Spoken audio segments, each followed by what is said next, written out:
Hi everyone, it's Nat here. Hope you're all doing well. It is cold here in the Adelaide Hills. Has been for the last few days, and it's been raining heaps today. So I have the heater on, so you might hear that in the background. But hopefully it will help just make sure all of this is dry. So I'm on today to show the results of my avocado dyeing in case anyone is interested. Yeah. I did a bit. A bit is an understatement. Yes, I ended up using 6 avocado peels and pits. Do you call them pits? Yeah, I think you do. Anyway, 6 of them. So it worked out really well too. When I started, I sort of got it up to the boil and let it simmer a little bit, and I looked at the water and it was that yucky greeny colour, and I thought, oh no, it's not working.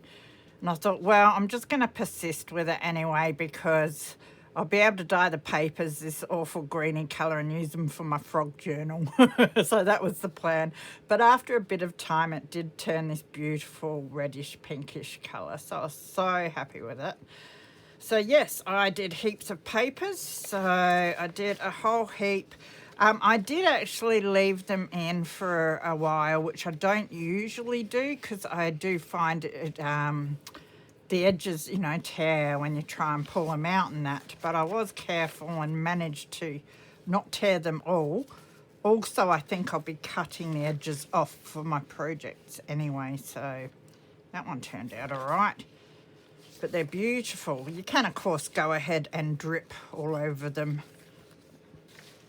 to get different results and that, but I didn't worry too much.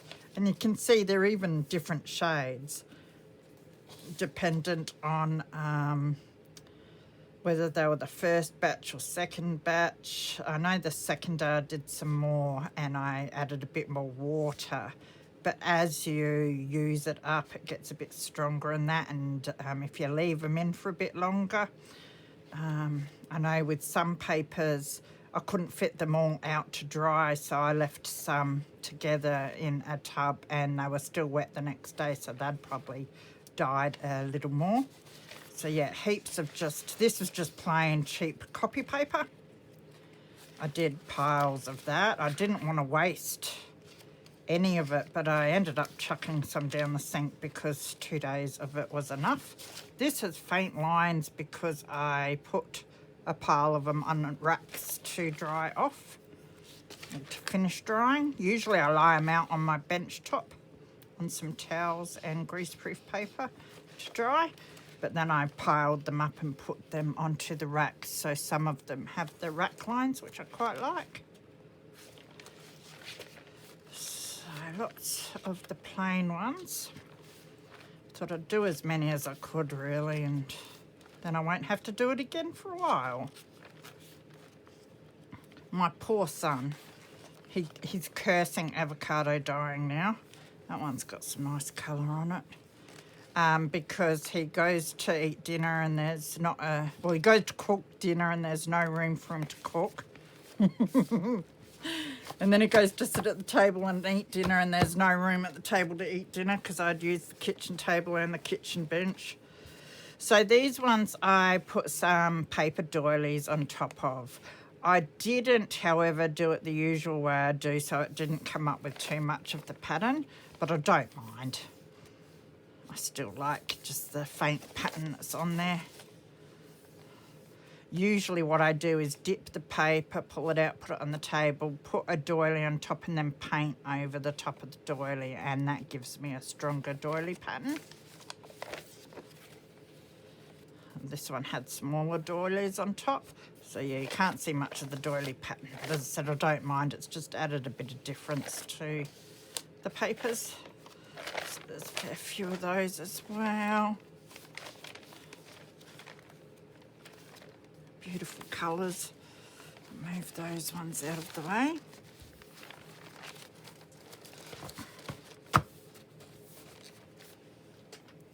Then I had some of my handmade papers Now, I knew that if I got these too wet, they'd fall apart. And one I did dip a few too many times and it did fall apart.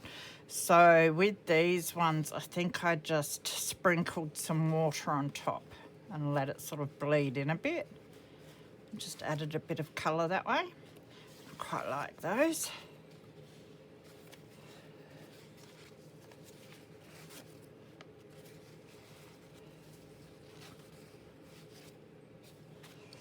And then, of course, I had to do some with my stencils and plastic doilies. So with these, I just pulled the paper out that had been soaking for a while and then laid the tablecloths or stencils on top and let them dry. I didn't add any extra dye to them or anything, and they've turned out beautiful.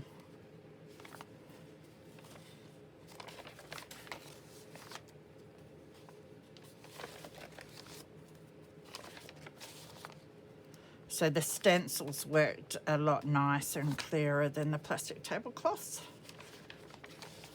So it's a stencil again there. So that worked really well. I think I even used Valita's piece of tablecloth that she gave me here somewhere. Was it that one? I think it might have been that one. So that turned out quite nice as well. If I added more dye on top, that would have come out stronger. But I did for this project, I didn't want it too strong anyway. I really like the way they turned out. And then these are cardstock. So it was just white cardstock.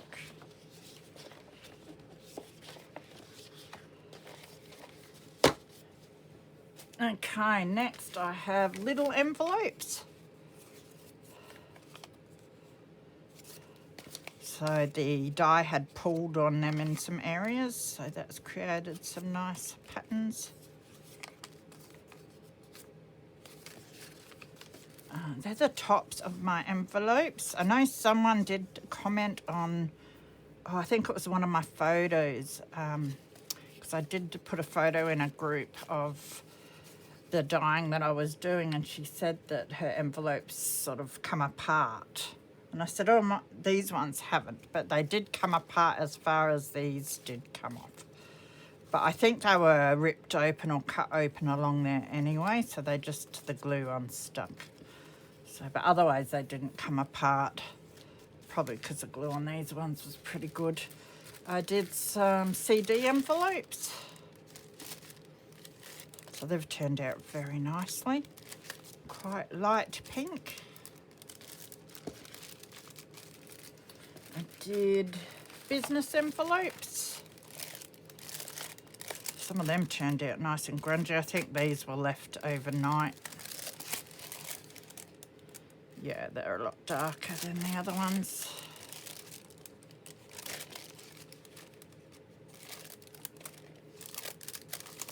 A whole pile of them.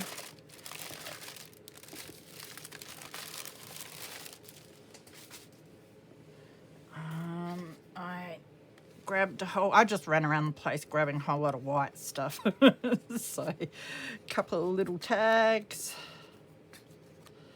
Some of your little price tags. And some little round punched tags that I had sitting around. So they all turned out really nicely.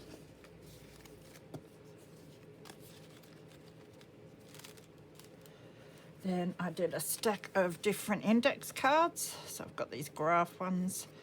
So darker on one side than the other because it depended on which side was up drying and which side was down. The one down on the baking paper usually ends up a bit lighter. Same with the material if I lie it down to dry.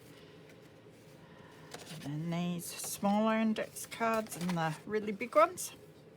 Just did a couple of those. Again, darker on one side, lighter on the other. But that's all right. If you want to embellish that side and then write on that side, it works out good.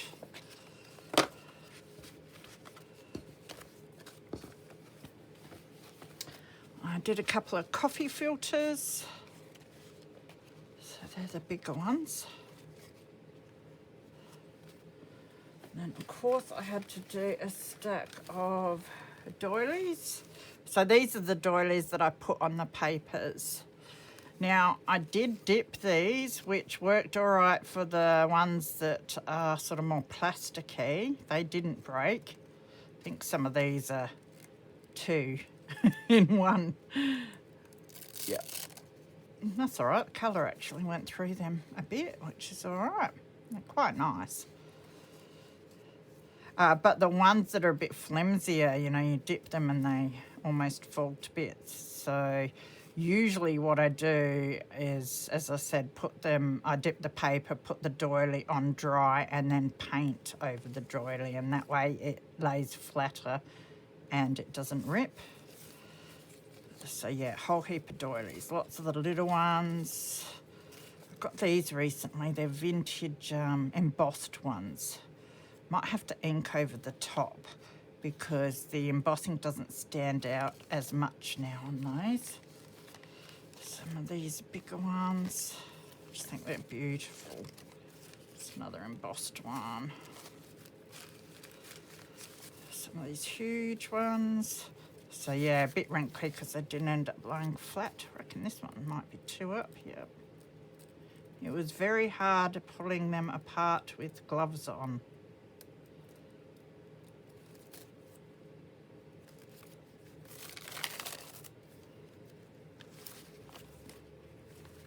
So I'll have to check when I go to use them.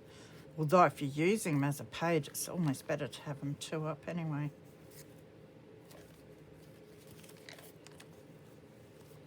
But ones that are a bit too wrinkled or broken will be the ones that I rip up and use on smaller embellishments.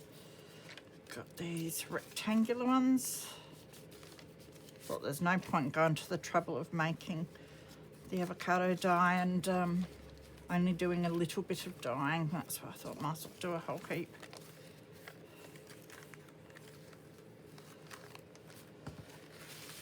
Then I've got some smaller coffee filters, and that is the piece that decided to fall to bits because I dipped it a few too many times. But I can still use that. Okay, now my fabric stuff. Hope you're ready for this. I definitely went for it. So these were all whites. So we've got that one. That is gorgeous. They're all gorgeous. Some sari silk.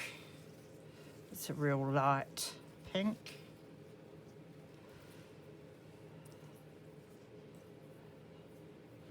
This was so good because I have a massive tub that's just white laces. And I don't often use the plain white laces, so now that I know this works good, I will have to do a whole pile of it in about a year when I've gotten over this lot. This is a real dainty lace, this one.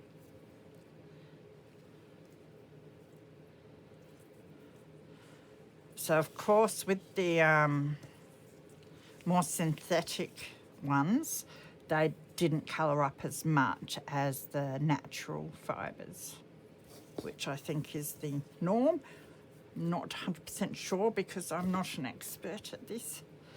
These turned out really nicely, little flowers. I should have done a whole heap more of those as well. They're beautiful.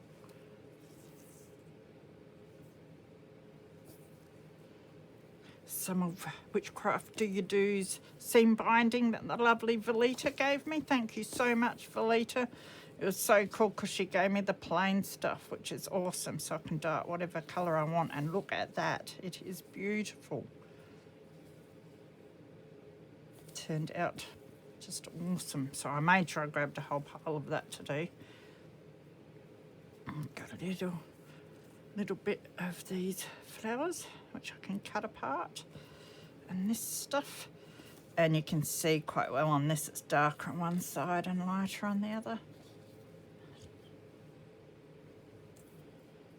This turned out really pretty as well, because it stayed white it's threaded through the top there. It's a nice contrast. This one didn't take on very much colour, just a hint of pink. Yeah, on my hand it just looks white, but you can see it's pink there. Some of these feathers.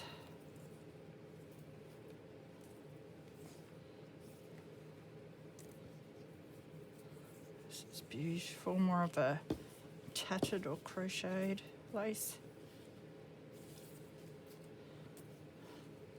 Some of this. This stuff always turns out nice when it's dyed.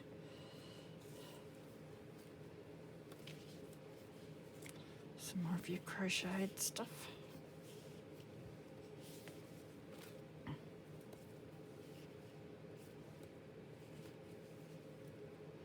I like actually that you've got the darker and lighter because you can decide which side you like better when you go to use it. I did some curtain lace.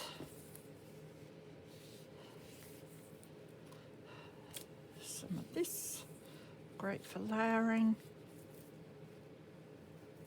Some wide lace for spines and pockets. Some of this, I think that was the handbag stuff.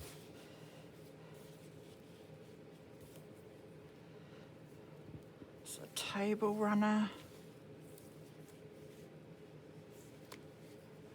It's quite a dark line there from the fold. Shirt material.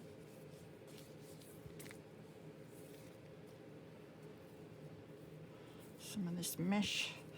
Don't know if that really doesn't take on much colour at all, that. This is beautiful.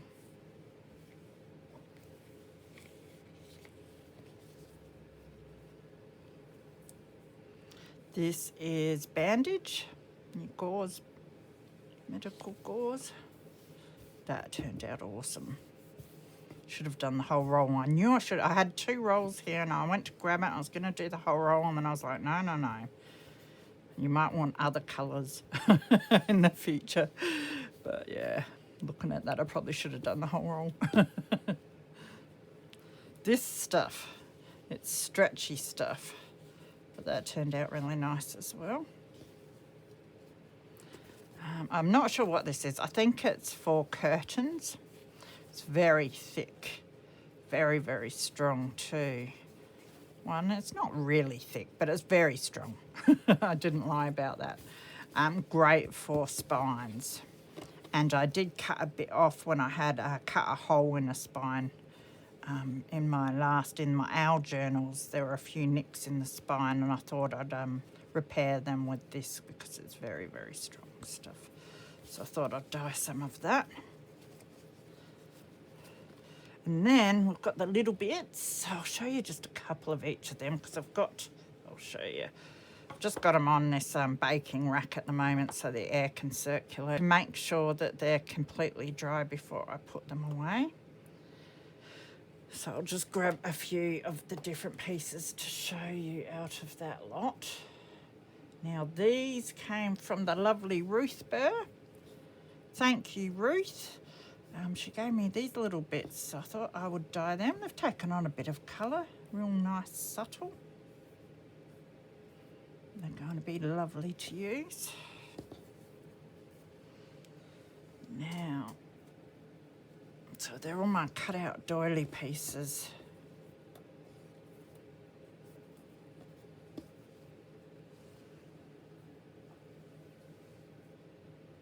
Different styles and sizes here. I've got a few of each. A bit of fluff on that one. So they've turned out really nice. And then I grabbed a lot, because I keep all the bits, so I grabbed a whole lot of the little bits as well. So the half pieces, the tiny little in-between bits, great for layers, and then just the scrappy bits as well. So they're all ready to use. And I've got a big pile of that stuff. That was not as bad as I thought for me. I don't know what it's like for you guys. So that is it. That is my avocado dyeing experiment. That's the first time I've done it. I would say it was a great success. Quite enjoyed it. A bit of work, but definitely worth it. I've got heaps and heaps now to use. Definitely more likely to use this. I'm not a great fan of pink, but must say I really love the tones you get with the avocado dyeing. So definitely more likely to use this than I am if I left all of this white. So I'm going to have a bit of fun with it, and you'll probably see it used in a project very soon, if all goes well. So I hope you're having fun. Take care of yourselves, and I will see you soon. Bye.